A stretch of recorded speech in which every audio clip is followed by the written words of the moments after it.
오늘 지금 예수님이 오실 수도 있습니다. 지금 예수님께로 갈 수도 있습니다. 예수님을 만나는 날이 기쁘고 영광스러운 날이 되려면 언제라도 예수님을 만날 준비가 되어 있어야 됩니다. 여러분, 준비되셨습니까? 그러면 건전한 종말관을 가지고 있는 참된 그리스도인은 어떻게 살아야 될까요? 데살로니가전서 5장 16절로 18절. 항상 기뻐하라, 쉬지 말고 기도하라, 범사에 감사하라. 이것이 그리스도 예수 안에서 너희를 향하신 하나님의 뜻이니라.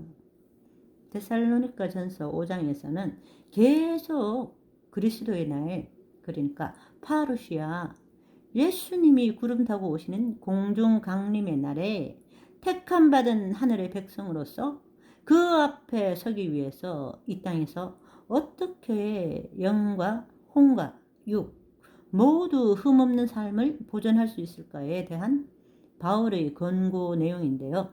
그 중에 하이라이트가 바로 이 말씀입니다. 여기 항상 기뻐하라. 이것은 24시간 내내 소리내서 웃고 다니는 그런 미친 사람처럼 살라 이런 뜻이 아니죠. 하나님께서 우리에게 주신 구원, 하나님의 택함을 받은 기쁨과 감격을 상황이나 환경 때문에 뺏기지 말고 잘 지켜라.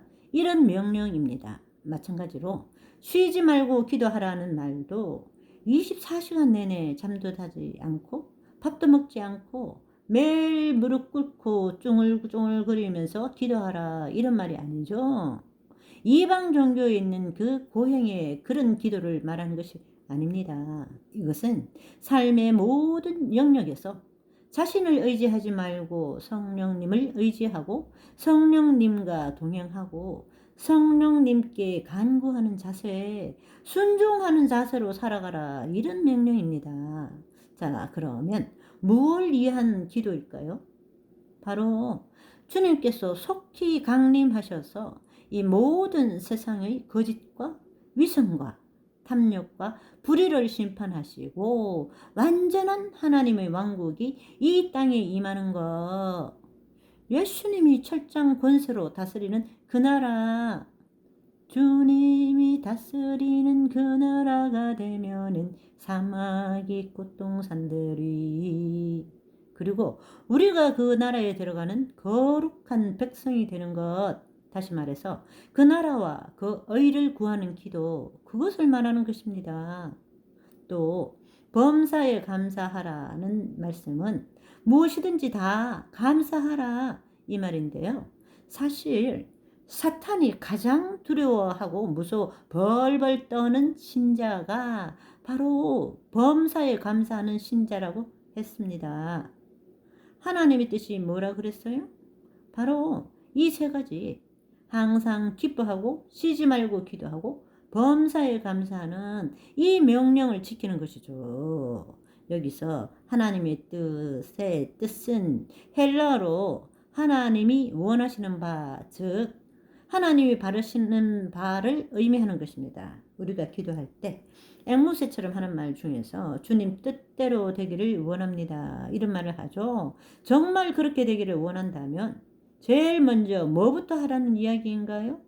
이 세 가지 명령, 예수 그리스도 안에서 우리를 향하신 하나님이 바라시는 바, 그것을 직접 당장 순종해서 지켜 행하시는 저와 여러분이 되시기를 바랍니다. 이 하나님의 뜻을 행하기 위해서 우리가 정말 조심하고 경계해야 되는 죄가 있는데요. 그것이 뭐냐? 19절에 성령을 소멸하는 죄입니다. 항상 기뻐하라, 쉬지 말고 기도하라, 범사에 감사하라 하고 바로 이어서 그것이 가능하려면 성령을 소멸하지 말라가 나옵니다. 원어를 보시면 소멸하다라는 말이 마치 소방수가 불을 끌 때처럼 불을 끄다라는 뜻이 들어 있습니다. 자, 이게 무슨 말이냐? 마가복음 3장에 1차 바알세불 논쟁 때 성령 모독죄에 대해서 예수님께서 언급한 적이 있으셨죠? 그래서 예수님을 귀신 들렸다고 바리새인들이 공격하니까 예수님께서는 누구든지 성령을 모독하는 자는 영원히 사하심을 얻지 못하고 영원한 죄가 된다. 그래서 성령을 모독하는 죄는 구원이 취소될 만큼 큰 죄라고 그랬었죠.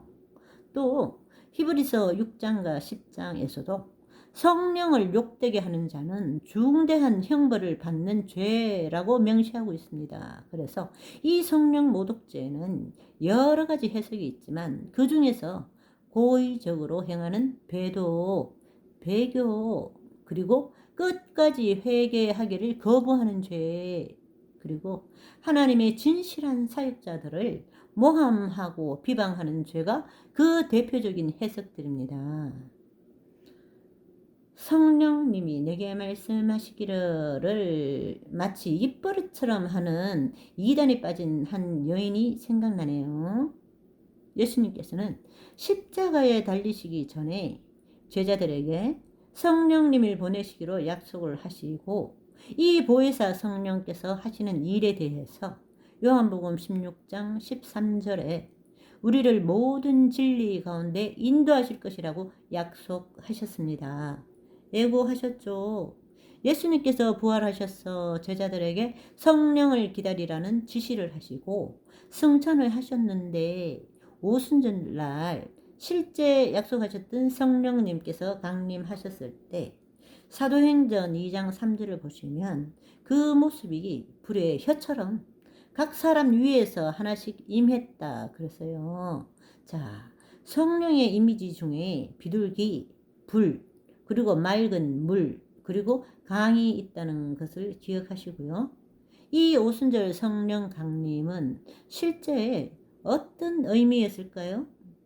갈라디아서에 보시면 우리가 육체로 죄를 이길 수 없기 때문에 결국 모세에게 돌판을 주셨지만 이스라엘 백성은 율법을 지키는데 실패했죠. 그래서 하나님께서 우리 마음판에 예수님의 피로 세운 새 법, 새 언약을 성령으로 주셔서 죄를 이기고 주의 명령을 계명을 지켜서 진리에 이룰 수 있도록 도와주셨다. 그러기 위해서 성령님이 오셨다라고 아시면 되고요. 그러니까 우리가 성령의 도움 없이 죄를 이기고 바울이 말했던 거룩한 성도의 흠없는 삶을 사는 것은 도저히 불가능하다. 이 말입니다. 인간의 노력으로는 안 되는 것이다. 그러니까 성령을 소멸하지 말라. 이 말이죠. 그래서 성령을 소멸하지 말라는 뜻은 성령의 은사들을 사용하지 않으면 그 은사가 사라진다. 이렇게 해석하는 것이 아니라 그것보다는 여기서 뭐예요? 성도가 죄를 이기고 거룩을 지킬 수 있도록 도와주시는 성령님의 활동, 죄에 대해서, 의에 대해서, 심판에 대해서 마음판을 두드리시며 말씀하시는 성령의 사역을 그 자체를 무시하고 억압하지 말라. 이런 뜻입니다. 성령님께서 죄에 대해서 지적해 주시지 않으시면 우리가 회개할 수 없잖아요. 그리고 우리가 땅에서 성령의 불침례로 죄가 태워지고 거룩해지지 않으면 장차 불못 지옥불에서 영원히 불타게 될 거 아닙니까? 그러니까 날마다 죄 짓지 말라고 회개하라고 탄식하시면서 책망하시는 성령의 권고를 억압하고 무시해서 성령의 불을 절대로 끄지 말라. 성령의 불이 꺼진 상태에서는 아무도 천국에 이를 수 없다. 이런 경고를 하고 계신 것입니다.